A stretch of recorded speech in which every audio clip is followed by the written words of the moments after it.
Hey, what's up, everybody? What's going on? Oh, well, sticking to the rule book has been fantastic. Rule number 9 in trading: less is more. You don't need, first of all, less is more in every aspect of Wall Street. The more analysis you do, you'll convince yourself that something is good, and then the deeper you dive into it, you'll convince yourself it's bad, and then reconvince yourself it's good. So less is more. Go with your first instinct. But what I'm saying is less is more right now with trading. Man, if you're sitting in front of the computer all day, you gotta be out of your minds. And that's what I do. Lately, I've been just trying to trade from 9:45 to about 11:15 and then calling it quits. Now, music in the background now is called, classic song. This one's done by Julie London, Cry Me a River.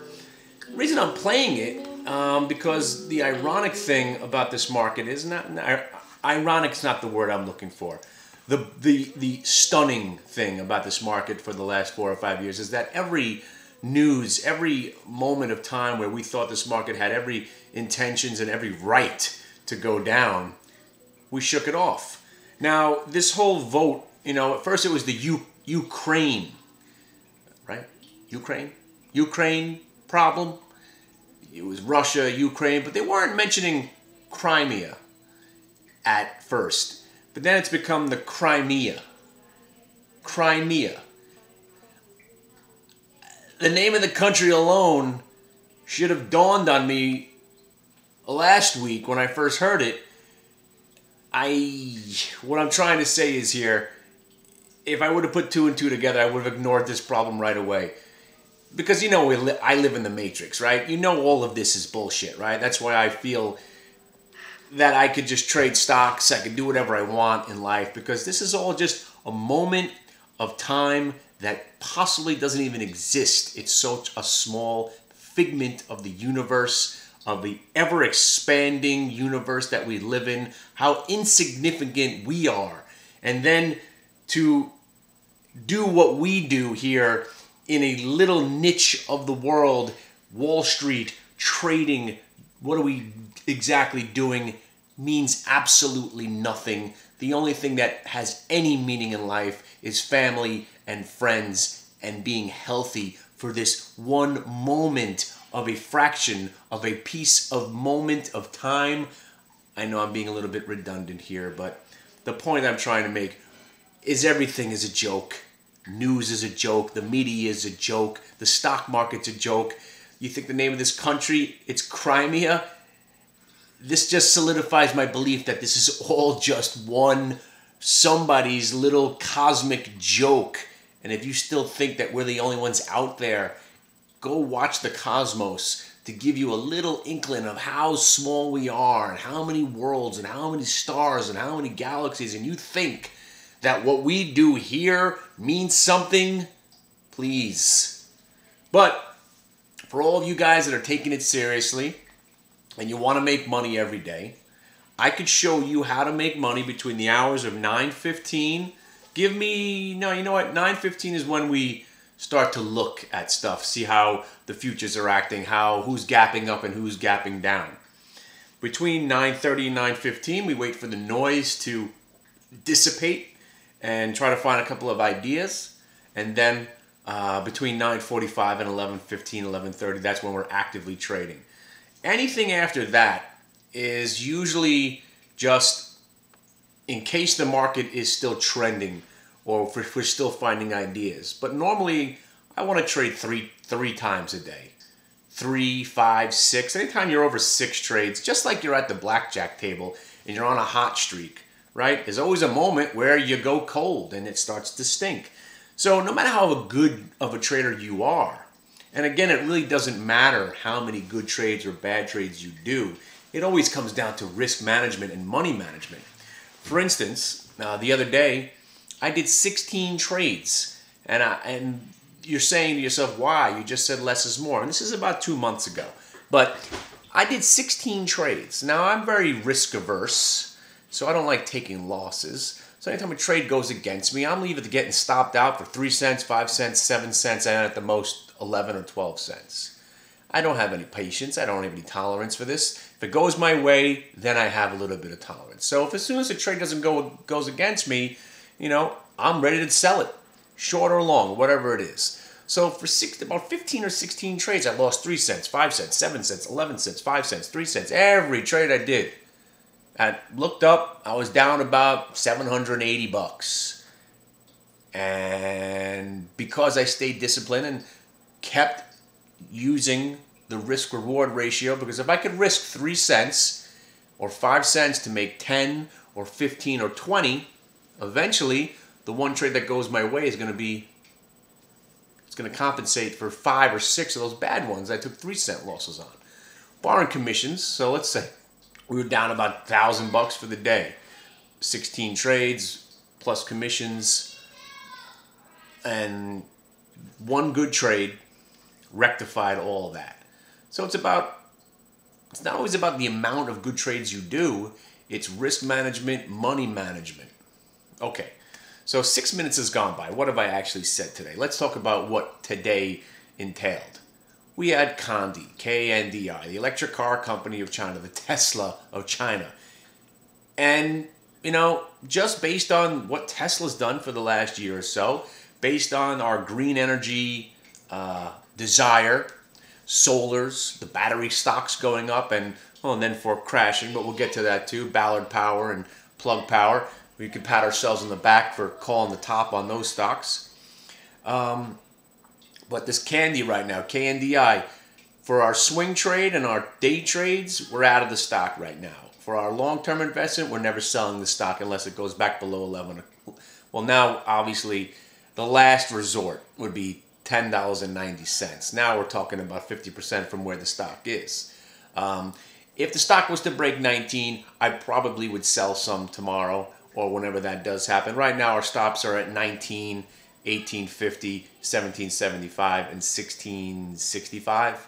And then the last little bit would be at that, well, we'll talk about that when we get there. But for now, this electric car company of China, again, when I was talking to people and trying to get them to, my guys who didn't want to get involved because they don't like Chinese stocks, I tried to explain to them, I was like, here, if you're buying it here at 12 or 13 bucks, if it breaks down under 11 or that 10.90, chances are we're going to get stopped out and things might be going back to 9. So at 12 bucks, you're risking 3 points to make 650 points. And actually, it was 340 points. Because if you tell somebody you like a stock at 13, it might be going to 17 or 20, they might shrug at it, oh hum. You tell them a stock's going to 375, wait a second, what did you just say? At least they're curious now. Either they're calling you retarded or irrational in their heads, but yet they're still interested in what you're about to say. I got a $12 stock that I think is going to 371. They're more inclined to hear you out. And then you could bring rational thought back into the conversation after that. Again, the point of this video, I've completely gone away from the Crimea thing. But just saying right now, this market, as you know, I believe that we're only going to go up for the next 20 months, 21 months. I believe the QQQ will be at 143 on January 18th, 2016. I believe Kandi is going to be at least a $100 stock. I believe even GoGo, if it can hang in there and doesn't go out of business, I think this could get back into the 30s, possibly 40s, and turn out to be the stock that we thought it could be. I think Dry Ships could even turn around. Now let's talk about my monster winner that nobody cares about. It's Diamond Foods. I was the only person recommending this stock. Nobody gave a shit about when some idiot on the internet said to buy it at 12, 15, 18, and that I upgraded it. But now they're getting upgraded by real firms and real people. So now everyone's chasing the stock in the 30s. Now again, this is not a tech stock. This isn't another high-flying stock, DMND, if you've looked at it. Really no reason to sell out of it right now. I've sold 90% of my position because I was in at 18. And again, idiot that I am, I thought I could actually sell a stock, and it's been 20 years now. I thought I could actually sell a stock that I liked and buy it back when it pulls back. But of course, That ain't gonna happen. So what I'm doing right now with a lot of these stocks like Candy, KNDI, Diamond Foods, DMND, GoGo, maybe not exactly dry ships, because either that's going to 0 or it's going to go back to 10 within the next couple of years. There's no in between in that stock. I mean, that's just a terrible, awful run company. The industry sucks, the stock sucks, everything about it, but I still own it, so I got to let you know. I still own some Alcoa right now, but I really scaled down my positions to the point where if they all went to 0 at this point, it really wouldn't make a difference. I got a couple of hundred shares of GoGo left. I got, Diamond Foods, a little bit. But what I am doing, and I want to buy these stocks back, but I don't want to buy them back here. We're selling naked puts on all of these stocks. Now, this is something where you might understand, you might not understand what that even means. So I'm going to invite you one more time and tell you what's been going on in the room. We've had one guy, recent guy, just opened up his account, and we got him into HLF puts. And right now, he's up 50% on his account on his first trade. So, just phenomenal. Now, again, let's go back to the beginning of this entire conversation, because I like to ramble on. I could talk. What was it? What did I say in the beginning of this video, other than Crimea? Oh, less is more. So what did we do? We came in this morning, saw Candy up big, put a couple of stops on it, got stopped out, sucker that I am, I got stopped out at 20, and then 1950, and then of course the thing took back off and I wound up trading it. I can't believe I was buying it back at 21.50 earlier, and then luckily got out near the highs. But suffice it to say, I got some decent prices for some puts on that stock going out to September. So looks like I'm just going to hang on to those.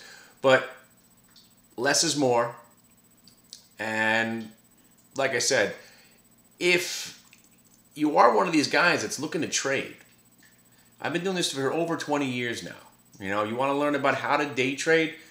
Look, there's only 4 things that still work, in my opinion.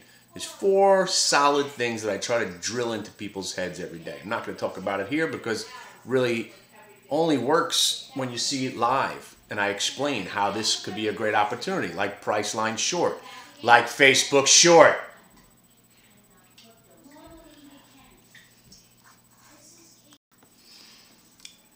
Yeah, a bunch of noise out there. You know how it is. 2 kids, cackling wife. Listen, I feel like this is going to be one of those videos that if I watched it back, I probably wouldn't even put it up on YouTube. I think I said a lot of convoluted things. I probably ran on way too long. But, I'm half asleep right now. It's 7:30. I've been ripping all day. Coffee's wearing off, but I wanted to bang out this one video just to, say hi to everybody out there and invite you guys one more time. Let me explain what's happening. If you're out there and you're thinking about learning how to trade, if you are a trader, and I'm getting my phone calls out, all the people that come to the website, I appreciate everybody who's been signing up. Here's what we're doing. It's pretty cut and dry. We were charging about $150 a month to come to the site. Right now, I'm giving away a free month within 20 days of trading. Let's say you start off on April 1st and you go to the end of the month. It's about 21 days of trading. If you're not convinced what I try to do every day is something that is beneficial, let's say you pay for a news service or you pay for some other stock picking service. What I'm talking about is we're not just picking stocks. It's what we're doing here in this video is what we do all day. So you'll see my screen. You'll see my order entries. You'll see the stocks that I'm buying. But more importantly, I explain why we're doing these trades. There's nothing more appealing than the Priceline Short and the Facebook Short. So if you want to do some homework right now, and I know you guys love your homework, take a look at the Priceline chart, PCLN, and the Facebook chart, and explain to me or try to guess why both of those were a short. Take a look at ISIS. Take a look at GWPH. What do those 4 charts have in common that would make me want to short those 4 stocks? And if you'd like to know the real answer, if you don't know by looking at those charts, so it's Priceline, ISIS, GWPH, and Facebook. If you can't tell by looking right at those charts why we were short those stocks over the last couple of days, stop by the website. I'll explain it. hang out for 20 more days, see if it's something that you might be interested in, and then it's $1,000 for 12 months and $2,000 for your lifetime. So right now it's basically lifetime means when I retire, which should be January of 2016. So for $2,000, you get to hang out with me and my knucklehead hedge fund managers and traders, and I think it's going to be very beneficial for anyone getting in started, mid-con, intermediate trader, whatever kind of trader you are. This is your time. This is the time for all of us. The government's got our back. We're getting sell-offs now. Everything's working. Penny stocks are working. Marijuana stocks are working. Ballard Power's working. Plug. I mean, it's the wild, wild west all over again. All right, guys. Good luck to you, and I hope to see you in the room. If anybody has any questions or concerns, email me at info@hitthebid.com. See ya.